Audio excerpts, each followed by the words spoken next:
रोज एक नई कहानी देखने के लिए चैनल को सब्सक्राइब करें और बेल आइकन दबाना ना भूलें। पायल की सर्दियों की तैयारियां शुरू हो गई थी और वो अलमारी में रखे भारी भारी कंबल रजाइयों को निकाल रही थी ताकि धूप लगा सके।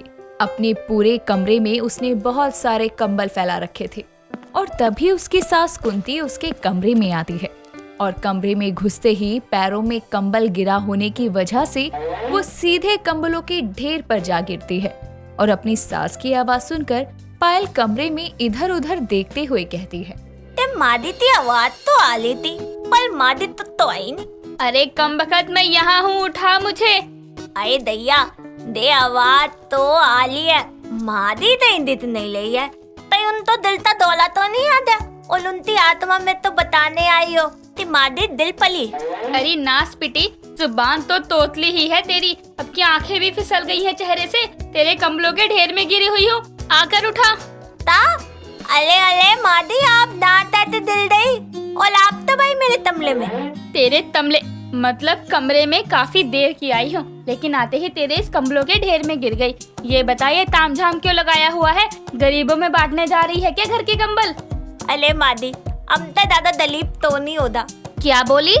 मादी मैंने दे तंबल तल्दियों के लिए निकाले हैं। आप तो पता है ना तल्दियां आने वाली है, इसलिए मैंने तोता थी तंबल निकाल तल था इन तो धूप लगवा देती हूँ। लो अभी सर्दियों की शुरुआत हुई नहीं है और इसकी सर्दियों की तैयारी शुरू हो गई। तुझे काम बढ़ाने में मजा आता है क्या? फालतू का ढेर लगा देगी अभी से। खैर ये काम जल्दी कर और मुझे चाय बना कर दे। इतने ठंडे मौसम में चाय पीने का बहुत मन करता है। ठीक है मादी, वैसे तो तैलियन ठंडा ही है लेकिन ठंडे मौसम में तो चाय भी पीनी है।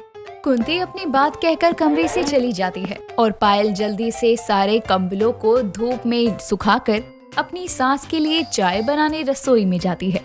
चाय देने के बाद पायल का पूरा दिन घर के कामों में निकल जाता है और शाम होते होते जब पंकज ऑफिस से घर आता है तो हॉल में बैठकर अपनी पत्नी पायल को आवाज देकर बुलाता है। अरे पायल, जरा एक गिलास पानी ला कर देना। अभी लेते आई। कुछ देर में पायल पंकज के लिए पानी ले आती है। पानी पीने के बाद पंकज कमरे में जाता है और कपड़े बदलने के लिए जैसे ही अलमारी खोलता है तो उसमें से सारे गर्म कपड़े पंकज के ऊपर आ गिरते हैं और वो नीचे फर्श पर बैठकर चिल्लाते हुए कहता है, पायल कहाँ हो? ये क्या हाल किया हुआ है तुमने अलमारी का? पंकज की आवाज सुनकर पायल और कुंती दोनों ही कमरे में आते हैं और गर्म कपड़ों के ढेर के नीचे पंकज को देखकर पायल कहती है, दे तो हो दिया और आप तो पानी दिया था ना नहाने के लिए, फिर आप नहाते तू नहीं आए? अरे नहा नहीं रहा हूँ। अलमारी खोलते ही सारे कपड़े ऊपर गिर गए और ये तुमने सारे गर्म कपड़े अभी से क्यों निकाल लिए? सारी अलमारी इन्हीं कपड़ों से भरी पड़ी है। वो मैंने तो तक तंदाने वाली है तो दलम तपले निकाल तल धूप लगवा दूं, इसीलिए निकाले थे। तो अब मुझे इन कपड़ों में से निकालो और मेरा पजामा टी शर्ट निकाल दो। इन कपड़ों के ढेर से मुझे नहा के पहनने हैं। पायल पंकज को कपड़ों के ढेर से निकालकर नहाने भेज देती है जिसके बाद सारे कपड़े उठाने लगती है तो उसकी सास कुंती कहती है, बहू तेरे शब्द तो सीधे नहीं है, कम से कम काम तो सीधे कर ले। अरे अभी से किसने कहा था तुझे ठंड की तैयारी करने को? तू भी ना सुनने वाले काम खुद करती है। दिन में मुझे परेशान किया और रात को पंकज को। माफ कर मादी। बेचारी पायल सुबह अपनी सास से डांट सुनी और अब अपने पति से। अब ये सब करने के बाद वो रसोई में जाती है और गर्मा गर्म खाना खाने की टेबल पर लगाती है। कुंती खाने की टेबल पर बैठ जाती है और कुछ देर में पंकज भी नहा कर आता है और टेबल पर बैठते हुए कहता है, ये गीजर किसने ठीक करवाया? जिसने भी करवाया मजा आ गया गर्म पानी से नहा के। ऐसा लगा पूरे शरीर की थकान उतर गई। अभी से गीजर के पानी से नहाया है और ये तो खराब पड़ा था, फिर ठीक किसने करवाया?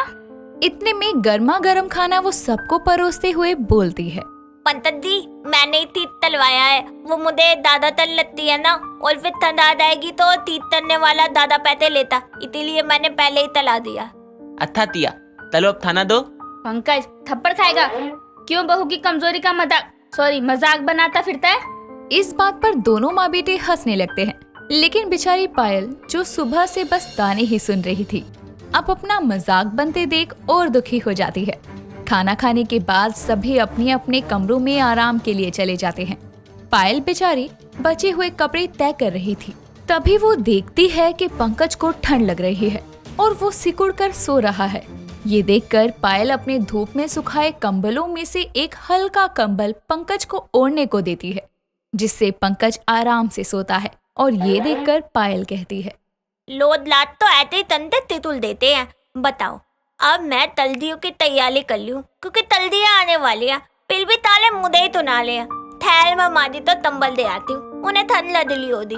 इतना बोलकर पायल एक हल्का सा कंबल लेकर अपनी सास के कमरे में जाती है और देखती है कि कुंती भी ऐसे ही सिकुड़ कर सो रही है। पायल उसको भी एक कंबल उड़ा देती है, जिस पर गर्माहट का एहसास होने के बाद कुंती आराम से सीधे होकर सोती है। भले ही पूरी तरह से ठंड नहीं आई थी, लेकिन सुबह शाम की ठंड के लिए पायल ने पहले ही सारा इंतजाम कर दिया था। अब अगली सुबह जब दोनों माँ बेटे उठते हैं तो अपने ऊपर कंबल देखकर हैरान होते हैं। कुछ देर में सब नाश्ते के लिए टेबल पर इकट्ठा होते हैं। पायल के रसोई में होने की वजह से पंकज अपनी माँ से कहता है, माँ आपने दिया था रात को मेरे ऊपर कंबल। नहीं बेटा, मुझे तो मेरे ऊपर भी सुबह कंबल मिला। वैसे ठंड आई नहीं है, लेकिन सुबह शाम की ठंड है और रात को मुझे बहुत ठंड लग रही थी, तभी शायद बहू ने आकर मुझे कंबल उड़ा दिया। मुझे भी, लेकिन माँ मुझे लगता है हमने उसके साथ गलत किया। उसने हमारे लिए सर्दियों की तैयारियां शुरू करी और हमने उसको कल कितना सुनाया। हाँ बेटा, मुझे भी ऐसा लगता है। माना वो तोतली है, लेकिन उसने हमेशा हमारी जरूरतों का ध्यान रखा है। एक बहू और एक पत्नी के हर फर्ज को निभाया है। कुंती आगे कुछ बोलती इससे पहले ही वहाँ पर पायल हाथों में नाश्ता लिए आती है और दोनों को परोसती हुई कहती है, मादी और पंतक दी, मैंने आप दोनों के लिए दलम दलम आलू ते पलाते बनाए हैं। तात में पराते बताओ तैते बने हैं। ठीक है बहू। दोनों गरम गरम आलू के पराठे खाते हैं, जिनको खाकर कुंती और पंकज दोनों ही पायल की तारीफ करते हैं। अब नाश्ता करके पंकज ऑफिस के लिए निकलता है और पूरा दिन काम करके जब वो घर के लिए आ रहा था तो उसके साथी कलीग निया अपने बैग से स्वेटर निकालते हुए कहती है, मेरी माँ तो मेरे बैग में स्वेटर डाल देती हैं, क्योंकि उनको पता है सुबह शाम की ठंड है। शाम को ठंडी हवा चलती है ना, तो वो बीमार कर सकती है। सही कहा तूने। निया की बात सुनकर पंकज भी अपने बैग में देखता है कि कहीं पायल ने उसके लिए तो स्वेटर नहीं रखा, और वो बैग में स्वेटर देखकर खुशी से उसे निकालते हुए कहता है, पायल सच में मेरा कितना ध्यान रखती है। खाने वाले चैन के अलावा तो मैंने ये चैन खोली ही नहीं। वो रोज ही मेरे बैग में स्वेटर रखती होगी, किसी दिन तो ये मेरे काम आएगा। इतना बोलकर पंकज उस स्वेटर को निकालकर पहन लेता है और खुशी से घर आकर अपनी माँ और पायल से कहता है, माँ, पायल कहाँ हो, बाहर आओ। कुंती और पायल अपना अपना काम छोड़कर बाहर आती हैं, तो पंकज उनसे कहता है, आज हम सब बाहर खाना खाने चलेंगे, ठीक है? चलो जल्दी से तैयार हो जाओ। पलाते अचानक। तुम हमारा रोज ध्यान रखती हो, तो मैं तुम्हें एक दिन किचन से छुट्टी नहीं दे सकता। चलो अब जल्दी से तैयार हो जाओ। ये सुनकर पायल के चेहरे पर एक प्यारी सी मुस्कान आ जाती है और वो जल्दी से तैयार होकर आती है और फिर वो कुंती और पंकज के साथ डिनर के लिए बाहर जाती है। और आखिरकार कुंती और पंकज तोतली बहू की सर्दियों की तैयारियों के पीछे का असली कारण जानने के बाद उसका सम्मान करते हैं और उसके तोतली होने की बात का मजाक नहीं बनाते। कनिका ससुराल में आकर अपनी बहू होने की सारी जिम्मेदारियों को बखूबी निभा रही थी, लेकिन जितना कनिका कामकाजी थी उतनी ही आलसी थी उसकी ननद शोभा।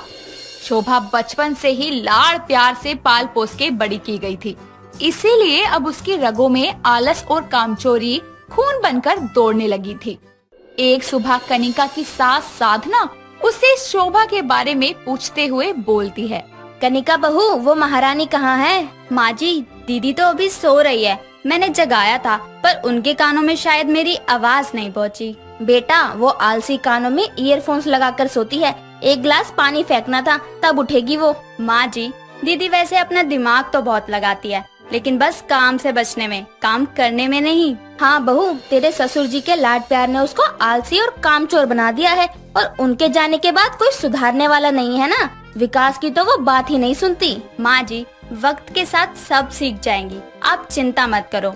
ये लो चाय पियो, मैं दीदी को उठाती हूँ। कनिका अपनी ननद शोभा के कमरे में जाती है, जहाँ वो बड़े आराम से चादर तान के सो रही थी। कनिका उसको आवाज लगाती है, लेकिन वो नहीं सुनती, जिसके बाद कनिका बाथरूम से पानी की बाल्टी लाकर शोभा के ऊपर फेंकते हुए बोलती है। बचाओ बचाओ, मैं डूब गई डूब गई।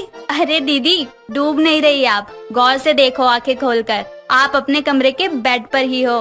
तो भाभी आपने यूँ पानी क्यों फेंका? मुझे हार्ट अटैक आ जाता तो? आप इतनी आलसी हो कि आपको कोई बीमारी आने में भी आलस आता है। वैसे ये सब मजाक की बात है, अब आप उठ जाओ। अरे भाभी, आपको कोई और काम नहीं है क्या? जब देखो मेरे पीछे पड़ी रहती हो। अच्छा, अब मैं जाती हूँ, आप जल्दी से आ जाओ। अरे भाभी, अब आई हो तो एक काम कर दो, बाथरूम में गीजर ऑन कर दो और ये पंखा बंद कर दो। और हाँ, साथ में ये जो बिस्तर आपने गीला किया है इसे भी सुखा दो। ठीक है दीदी। कनिका शोभा के बताए काम करके जा ही रही होती है कि शोभा बाथरूम से चिल्लाती हुई बोलती है। भाभी, जाते जाते अलमारी में से मेरी ड्रेस निकाल देना और जरा प्रेस भी कर देना। और हाँ, जाते जाते गेट भी बंद कर देना। ठीक है दीदी, मैं सब कर दूंगी। शोभा के आलसी पने के कारण कनिका को घर के साथ साथ उसके भी काम करने पड़ते। बेचारी कनिका अपने सारे काम खत्म करके बाहर आती है तो उसकी सास बोलती है। बहू, उसने तुझे भी अपने कामों में लगा दिया होगा। अरे तुझे पता तो है उसके स्वभाव का, एक नंबर की आलसी है वो, तो तू क्यों करती है उसके काम? बोल दिया कर दीदी, अपने आप कर लो। पर माँ जी, अगर मैं मना कर दूंगी तो दीदी को बुरा लगेगा। अरे वो आलसन को बुरा लगता है तो लगे, कम से कम बुरा लगने पर कुछ काम तो करेगी। ठीक है माँ जी, अब से दीदी कोई भी काम बोलेगी तो मैं उन्हें मना कर दूंगी। हाँ। कुछ देर बाद में शोभा नहा धोकर नीचे आती है और नाश्ते की टेबल पर बैठे बैठे बोलती है। भाभी, ओ भाभी, जरा जल्दी नाश्ता लाओ, मैं आ गई हूँ। शोभा की आवाज सुनकर साधना बाहर आकर बोलती है। आ गई मैडम जी उठ के? चल फिर मेरे और अपने लिए नाश्ता बना ले, क्योंकि कनिका किसी काम से बाहर गई है। क्या? भाभी बाहर गई है, वो भी बिना नाश्ता बनाए? अरे ऐसे कैसे चली गई? कम से कम आपका तो ख्याल करती। आने दो भैया को, आज उनकी शिकायत करूँगी। बस बस, अपनी एक कैंची जैसी जुबान की जगह हाथ पैर भी चला लिया कर। और उसको मैंने ही काम से भेजा है, अब जा जाकर कुछ बना ले। ओ माँ, रोज तुम घर का बना खाना खाती हो। रुको, आज मैं तुम्हें बाहर से खाना मंगवा कर देती हूँ। हे भगवान, कितनी आलसी है तू। नाश्ता बनाने को बोला तो बाहर से मंगवाने को तैयार हो गई, लेकिन बनाने को नहीं। माँ, तुमको पता है ना, ये काम वाम मुझसे नहीं होता। खाना है तो बताओ, मैं मंगवा देती हूँ। खुद खा, मेरे लिए मेरी बहू आकर बना देगी। शोभा अपने लिए बाहर से खाना मंगवा लेती है, लेकिन बनाने का कष्ट नहीं करती और साथ ही खाने के बाद इस्तेमाल किए हुए बर्तनों को भी फेंक देती है ताकि उसे वो बर्तन धोने ना पड़े। थोड़ी देर बाद में कनिका भी वहाँ आ जाती है और अपनी बेटी की कामचोरी देखकर साधना अपनी बहू कनिका से बोलती है। बहू, इसका ये आलस और कामचोरी देखकर तो मेरा दिमाग ही घूम जाता है। कैसे संभालेगी अपने ससुराल में जाकर? इसकी ऐसी हरकतें देखकर तो इसकी सास वापस इसे मायके भेज देगी। माँ जी, पर हम करे भी तो क्या? आज ही देख लो, आपने मुझे जानबूझकर बाहर भेजा ताकि दीदी खुद नाश्ता बनाए, लेकिन उन्होंने तो आसान रास्ता ढूंढ लिया बाहर से मंगवाने का। ऐसे ही वो किसी न किसी तरह काम से भागती ही रहेंगी। अरे कब तक भागेगी? जब सभी काम खुद से करने पड़ेंगे तो कितनी ही काम चोरी कर लेगी। मतलब माँ जी, मैं कुछ समझी नहीं। साधना अपना प्लान कनिका को बताती है, जिसकी अगली सुबह सब सोए होते हैं तो उनके कानों में जोर जोर से झगड़े की आवाज आती है।